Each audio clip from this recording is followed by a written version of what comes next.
Can art die?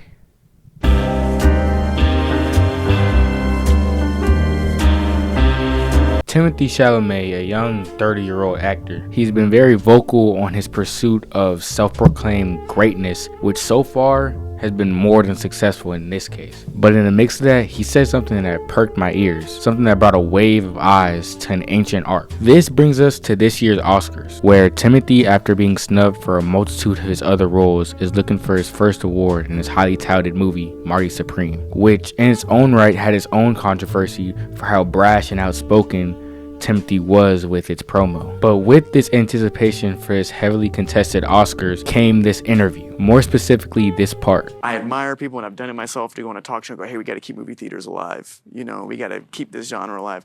And another part of me feels like if people want to see it, like Barbie, like Oppenheimer, they're going to go see it and go out of their way to be loud and proud about it.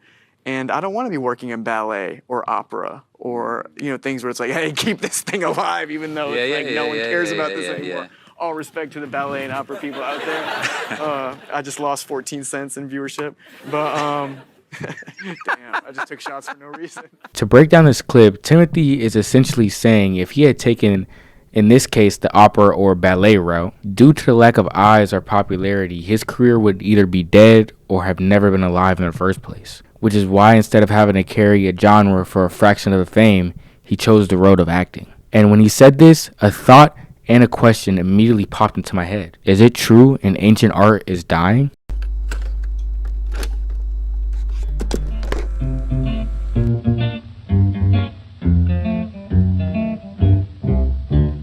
Take me back to old Yazoo. Everything up here is new. I can't stand it, just must land it. Going back to old Yazoo.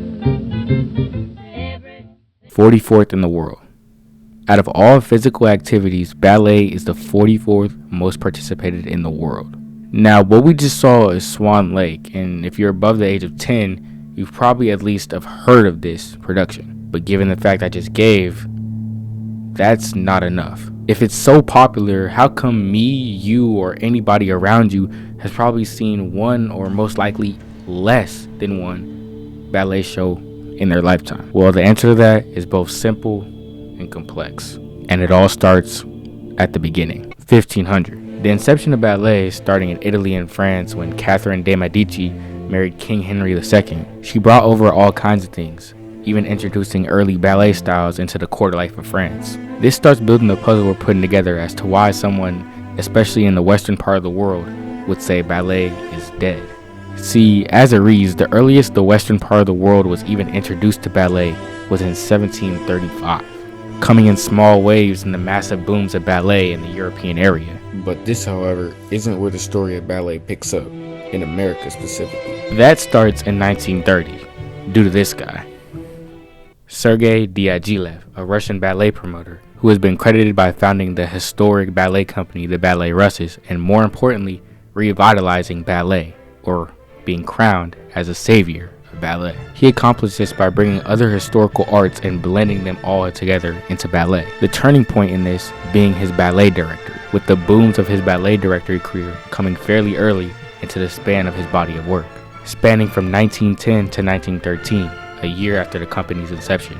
That 3-year span showcased the 3 most prominent shows in his catalog, those being Stravinsky The Firebird 1910, Persuska 1911, and The Rite of Spring 1913. With those pivotal shows, his directory was an established and esteemed art in the culture of ballet.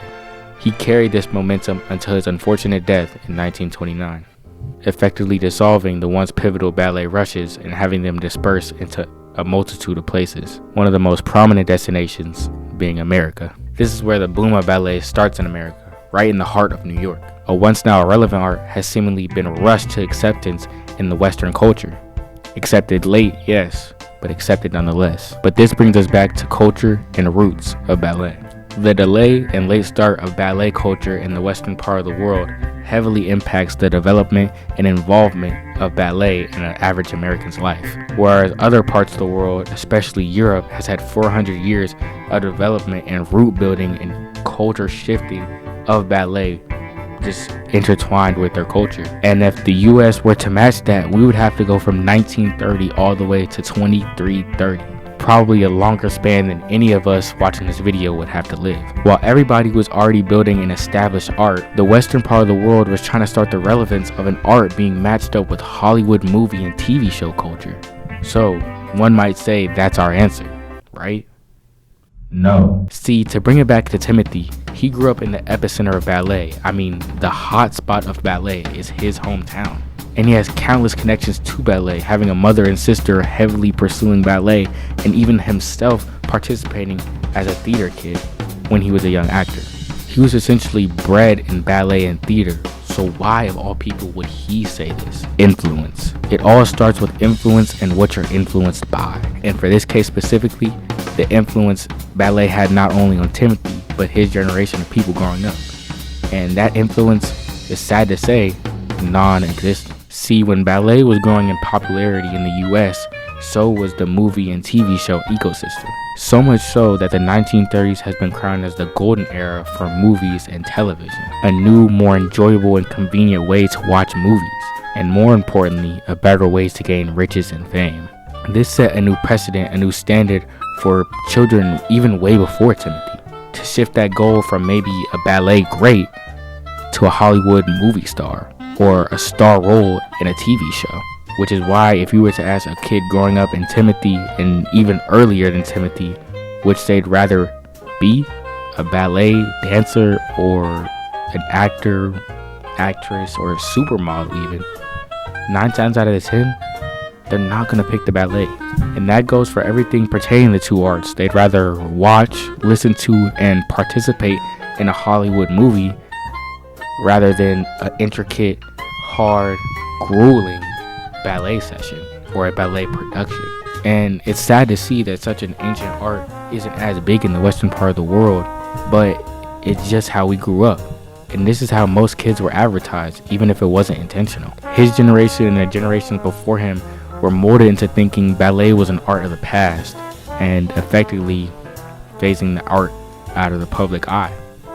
Timothee and any other family obsessed with the arts probably witnessed the greats like Leo, Johnny Depp, and Denzel burst into stardom in this otherworldly, incomprehensible fame, while they probably saw their mom or their sister or even their peer put in thousands of grueling hours to get a fraction of the recognition and an even lesser slice of the pay.